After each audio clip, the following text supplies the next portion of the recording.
I'm Dan. He's Wisconsin Senator Ron Johnson joining me live on the phone. Senator, thanks so much for taking time out of your busy day.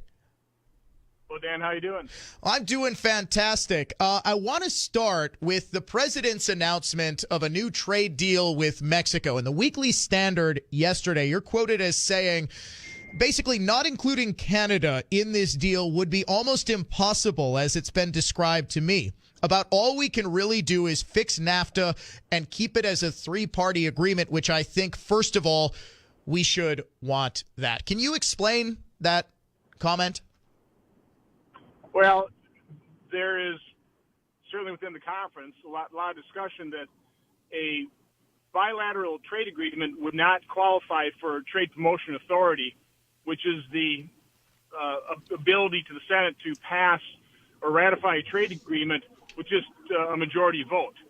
And so if it doesn't go through TPA, now you're going to need a 60-vote threshold. And, you know, I have a hard time believing that any Democrats are going to sign on to help President Trump get any kind of victory.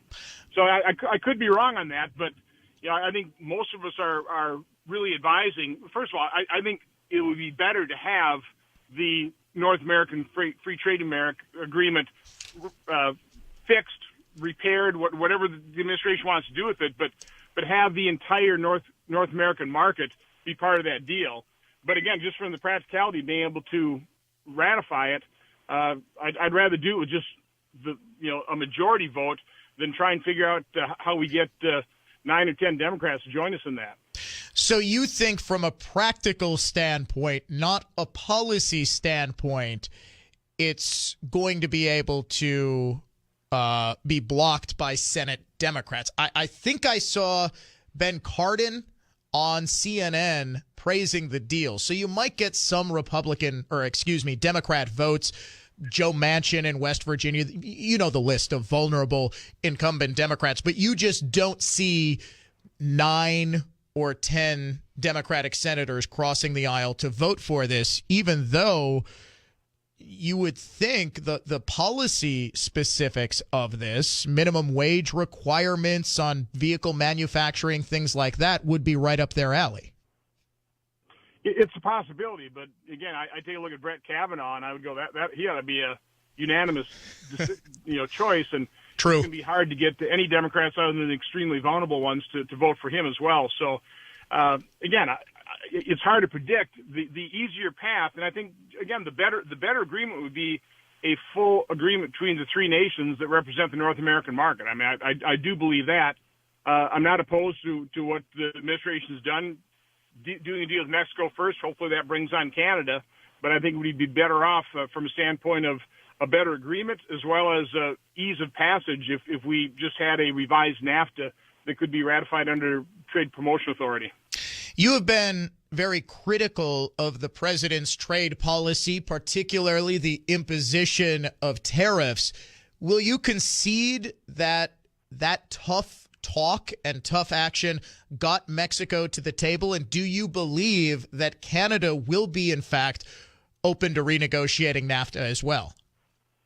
Well, again, I've been supportive of what the president's trying to achieve. Zero tariff, zero barrier, fair, full reciprocal trade.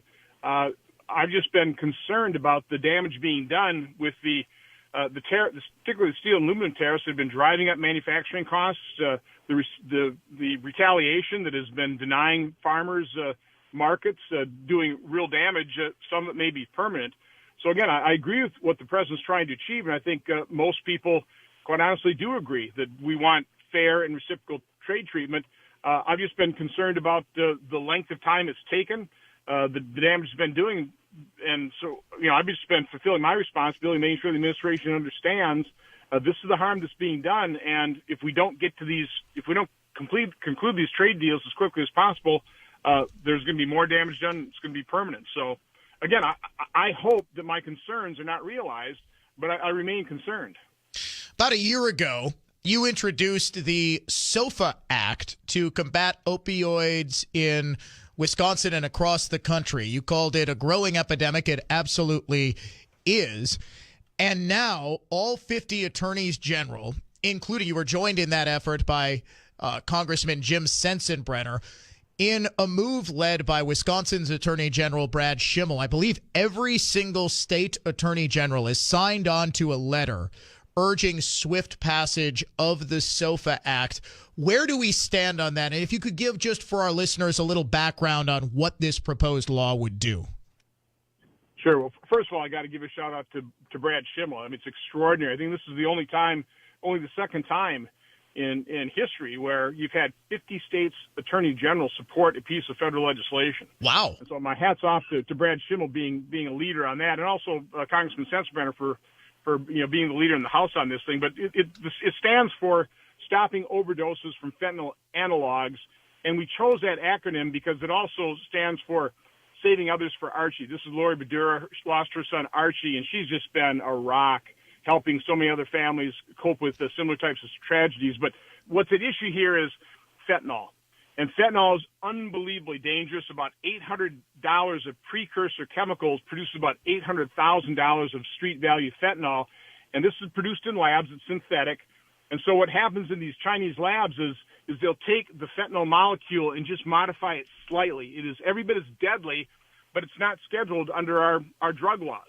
And so what we need to do is we need to allow our law enforcement the ability to schedule these analogs immediately as a dangerous drug so we can treat them as such and hopefully keep them off the streets. Because so there are a lot of things we have to do. Well, I was just going to interject because fentanyl is many times deadlier. It's, as I understand, 20 to 30 times deadlier than heroin or other opioids. It is, when we hear about the opioid crisis, typically the deadliest drug is, in fact, fentanyl. And more of these overdoses are being associated with fentanyl as well. And again, so it's synthetic. It can be modified slightly. And so we're just trying to address that one issue here in a horrible problem that we're not succeeding with right now. 2 years ago, it was 62,000 deaths, or 64,000, I think last year, 72,000 deaths. These tragedies continue to grow, and so this is just one of the things we're trying to do, and hopefully we can get this thing passed rapidly. Do you believe it will be passed? Is there significant support in both houses? I hope so. We're moving an opioid package right now through the Health Committee. Unfortunately, they did not include this in it. We're trying to work with Senator Alexander to get it included.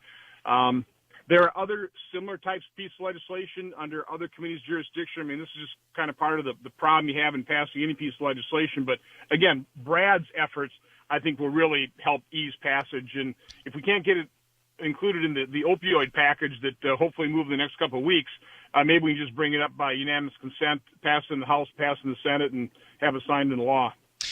Wisconsin Senator Ron Johnson joining me. And, sir, before I let you go, your colleague from Arizona, John McCain, passed away on Saturday. Your thoughts, reflections on serving with him? Well, first of all, I refer your listeners to YouTube and take a look at and watch Lindsey Graham's tribute on the Senate floor yesterday. It was an extraordinary tribute. Nobody knew John better than Lindsey. So he was the best one to give that tribute. But, yeah, listen, I traveled with John on 4 different trips overseas. The man is irreplaceable. He's an American hero, but he's also a national hero, particularly over Eastern Europe as well. He conveyed America's values and principles. He represented freedom. And, he certainly represented people that yearned to be free, certainly former Soviet Union countries as well. So, I mean, he always talked about serving a cause greater than oneself, and he was the epitome of that. I don't know too many people that would be in a cage in Vietnam and offered a chance to save their life and go home, wouldn't have jumped at that chance. It's unbelievable that John McCain didn't. He had that kind of courage, that kind of integrity, not even realizing he'd ever go home. So, no, he's just – there's only one John McCain, and we will truly miss him. Wisconsin Senator Ron Johnson joining me. Sir, my condolences on the loss of your colleague and friend, and thank you so much for joining me. Really do appreciate it. Have a great day. You too, sir. This is the Dan O'Donnell Show.